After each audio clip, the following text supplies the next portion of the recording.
यांची आता कौरवासारखी परिस्थिती आहे या सरकारची आणि हे आपसातच लढून आता यांचं कार्यक्रम संपणार आहे. कारण की मलाईदार जिल्हे मलाईदार खाते याची ही लढाई लांब चालली. विधानसभेचं हिवाळी अधिवेशनामध्ये साधं मंत्रिमंडळाचा पोर्टफोलिओ सुद्धा मंत्र्याला देऊ शकले नाहीत. जनतेच्या प्रश्नाचं घेणं देणं नाही असं हे सरकार महाराष्ट्रामध्ये आपल्याला पाहायला मिळते आहे. महाराष्ट्रामध्ये एक नवीन इतिहास जो लोकशाही विरोधी आहे तो निर्माण करण्याचं काम महाराष्ट्रातलं हे महायुतीचं सरकार करते आहे.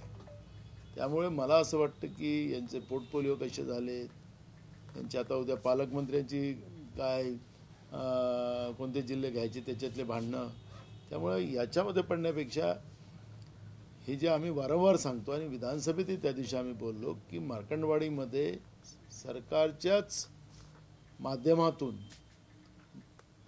तिथल्या जनतेच्या मागणीप्रमाणे बॅलेटवर मॉकपोलिंग केलं पाहिजे. दम असेल तर या सरकारला, कारण की हे सरकार जनतेच्या मताने निवडून आलेलं नाही आहे. निवडणूक आयोग आणि केंद्रातल्या यांच्या आकामुळे हे सरकार गडबडीनं आलेलं आहे, जनतेची मतं चोरलेली आहे. हे अनेकदा आम्ही बोललेलं आणि ते आता स्पष्ट होते आहे.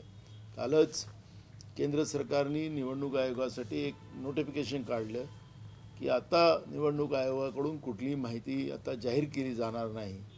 याचाच अर्थ दाल में काला आहे आणि लोकशाही संपुष्टात आणण्याचा जो भाजपचा प्रयत्न आहे त्याच्यात ते पुढे चाललेले आहेत.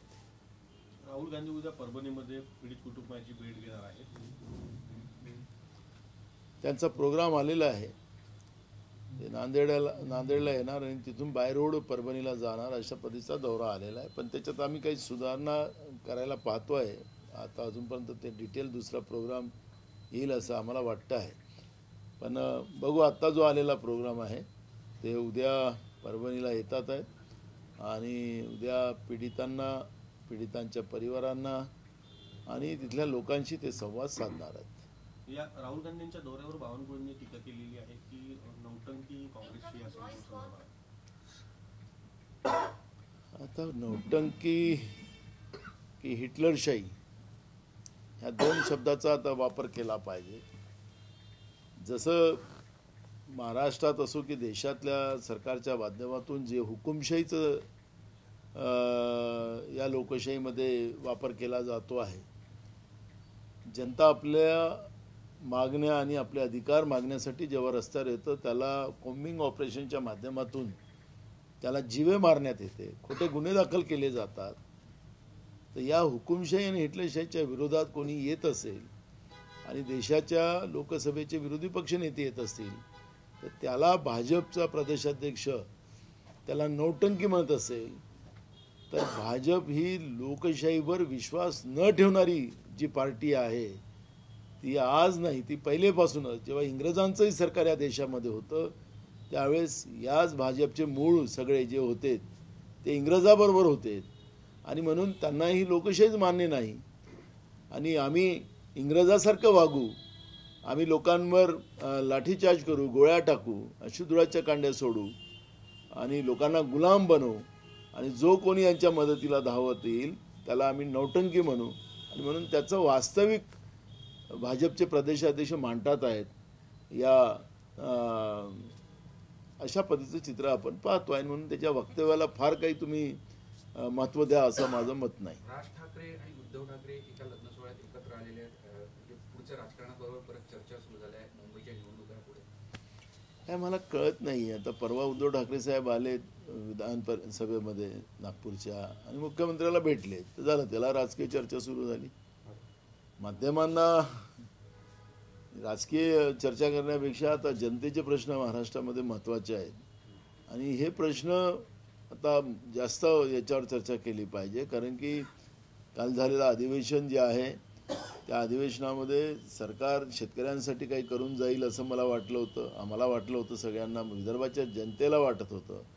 तरुणांसाठी काय करणार त्याच्याबद्दलचं करतं, पण ते सगळं दिव्य स्वप्न दाखवण्याचं काम जे झालेलं आहे त्या आणि विदर्भाच्या आणि मागास भागाला पानं पुसून ही लोक गेलेली आहेत, तोंडाला पानं पुसून गेलेली आहेत. ही चर्चा आम्हाला महत्त्वाची आहे आणि त्याच्यावरचा न्याय मिळावा ही भूमिका काँग्रेस पक्षाची आहे. म्हणून कोण कुठं भेटला याच्यापेक्षा जनतेचे प्रश्न काँग्रेससाठी महत्त्वाचे आहे. ओबीसी नेत्यांची महत्वाची बैठक आज होत आहे. भुजबळांना मंत्रिमंडळात स्थान न दिल्यामुळे ओबीसी नेते जे आहेत ते भुजबळांसाठी एकवट आहेत. मला माहिती नाही, मी पण ओबीसी आहे, पण मला अजून कुठली माहिती नाही, त्याच्यामुळे मी काही प्रतिक्रिया त्याच्यात देणार नाही.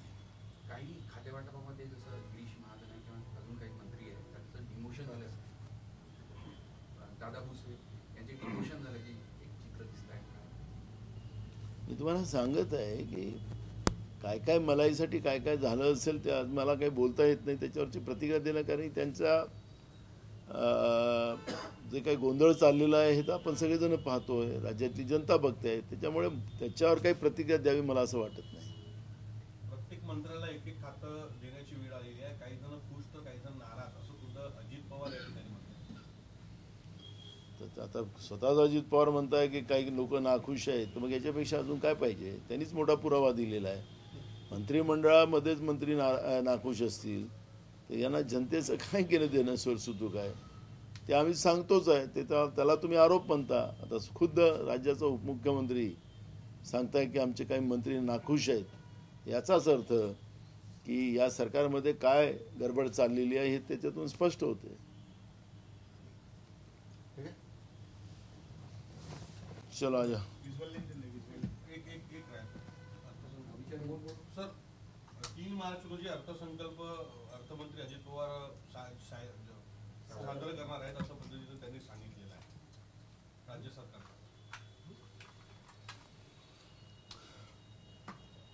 महाराष्ट्राचं मागचं बजेट यांनी मांडलेलं होतं, त्यावेळेस 20,000 कोटीच्या तुटीचं बजेट अजित पवारांनी मांडलं होतं.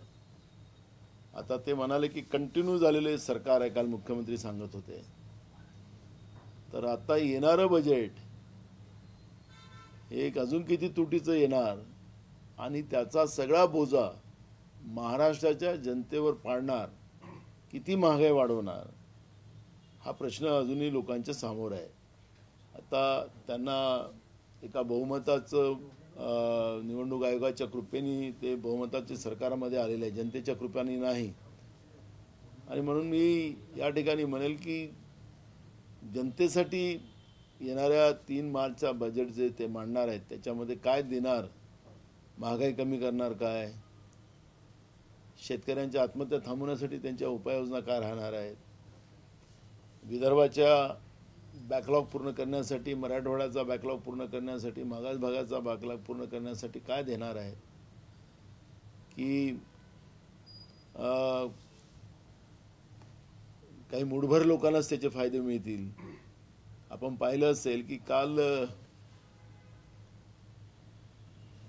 कॅगचा रिपोर्ट आला, विधानसभेचं अधिवेशनाच्या शेवटच्या दिवशी मांडला. तो त्यांना सरकारला 2 दिवसाच्या पहिले मांडता आला असता, पण त्यांनी 2 दिवसाच्या पहिले नाही, शेवटच्या दिवशी मांडला. कॅगच्या रिपोर्टमध्ये किती या सरकारच्या विरोधात ताशेरे ओढलेले आहेत ते आपण पाहिलेलं आहे. प्रत्येक गोष्ट, मी आरोग्याचा एक विषय घेतो की कोरोनाच्या नंतर महाराष्ट्रातल्या आरोग्य विभागाची स्थिती चांगली होईल अशी सगळ्यांनी अपेक्षा केल्या होत्या. काही ज्या काही त्रुट्या आल्या होत्या त्याच्यात अनेक लोकांचे जीव गेलेत आणि पुन्हा त्याच्यामध्ये सुधार यावेत अशा पद्धतीचा एक संदेश कोरोनाने दिलेला होता. पण आपण पाहतोय की आरोग्य विभागच आजारी झालेला आहे. संपूर्ण व्यवस्था, मग सबसेंटर असतील, PSC असतील, तालुक्याचे हॉस्पिटल असतील, जिल्ह्याचे हॉस्पिटल असतील, मोठे मोठे सरकारी मेडिकल कॉलेजेस असतील, तिथल्या हालत आता आज बघा, लोक सरळ जातात, आडवे होऊन निघतात. स्टाफ नाही, औषध नाही, मोठ्या प्रमाणात भ्रष्टाचार आहे त्याच्यामध्ये. ॲम्ब्युलन्सची परिस्थिती वाईट आहे, ॲम्ब्युलन्समध्येही भ्रष्टाचार या सरकारने केला. तर कॅगनी अनेक विभागावर या सरकारच्या कामकाजावर ताशेरे ओढलेले आहेत. त्याच्यातलं मी आरोग्य हा विभाग सांगितला. आरोग्य विभागच आजारी आहे आणि त्याच्यामुळे या सरकारचं चरित्र काल आणि या सरकारची नेमकी मानसिकता काय, भ्रष्टाचार हाच या सरकारची एक मानसिकता आहे हा कालचा जो कॅगचा रिपोर्ट आलेला त्याच्यामध्ये स्पष्ट झालेला आहे. आणि कॅग काही आता आम्ही नाही आहो, कॅग त्यांचंच असते, एक स्वतंत्र व्यवस्थापन ते आहे, संविधानिक त्यांचे वेगळे अधिकार आहेत आणि सरकारच्या सगळ्या चुकांवर ते लोक त्या ठिकाणी आक्षेप टाकतात. आणि कॅगचा रिपोर्ट पाहिला तर महाराष्ट्रामध्ये नेमकं काय चाललेलं आहे आणि ह्या सरकारने या राज्याचं सत्यानाश कसा केलेला आहे तो कालचा कॅगचा रिपोर्ट पाहिला तर आपल्याला लक्षात येईल. पूर्ण अधिवेशन गेलं तरी मंत्रिमंडळाचं खातेवाटप होऊ शकलं नव्हतं आणि जेव्हा खातेवाटप झालं तर काही विभागांचे तुकडे पाडून अर्धा भाग एका पक्षाला तर अर्धा भाग दुसऱ्या पक्षाला देण्याची वेळ आली. मी तुम्हाला सांगितलं मगाशी की हे सरकार जे आहे ना यांच्यात मलाईसाठी भांडणं आहेत. राज्य लुटायचं कसं, ओरबडून घ्यायचं, ज्याच्या हातात मिळेल तोच घेऊन पळेल. आणि त्याच्यामुळे ही जी काही परिस्थिती आहे त्या परिस्थितीवर किती बोललं तरी ते त्याला काही नाही. हे संवेदनहीन सरकार महायुतीचं आहे आणि त्याच्यामुळे मंत्रिमंडळ असेल किंवा त्यांच्या वागण्यावरून असेल दिसेल आपल्याला की त्यांना कुठल्याही संवेदना नाही. लूट हीच त्यांचं एकमेव संवेदना आहेत आणि त्याच्यामुळे या सरकारच्या पोर्टफोलिओवर आणि त्यांच्या विस्ताराबद्दल बोलण्याचा काही अर्थ नाही. पवार साहेबांनी मुख्यमंत्र्यांना फोन केला आणि बीड आणि परभणी प्रकरणात लक्ष घालण्यासाठी त्या ठिकाणी सांगितलं. शिवाय दिल्लीच्या साहित्य संमेलनाचं निमंत्रण सुद्धा दिलं. परिस्थिती वाईट आहे परभणी आणि बीडमध्ये नव्हे तर पूर्ण महाराष्ट्रात. आणि त्याच्यामुळे आम्ही पण विधानसभेत त्यांना सांगितलं की ही बीडची कीड आणि जी आहे भ्रष्टाचार, माफिया, ह्या सगळ्या कीड थांबली पाहिजे आणि ती महाराष्ट्राला लागली नाही पाहिजे. परभणीमध्ये ज्या पद्धतीनं मागासवर्गीयांना कॉम्बिंग ऑपरेशन करून मारलं पण त्याच्यातही मुख्यमंत्र्यांनी पोलिसांचीच बाजू घेतलीच, म्हणजे सरकार प्रायोजित तो कार्यक्रम होता हे त्याच्यातून स्पष्ट झालेलं आहे. त्यामुळे त्यांना कितीही सांगितलं तरी त्यांना जे करायचं असेल, भीमा कोरेगावचं प्रकरण आहे, खूप प्रकरण आहेत की त्याच्यामध्ये मागासवर्गीयांवर सातत्यानं अन्याय या भाजपच्या काळात होते आहे हे दिसते.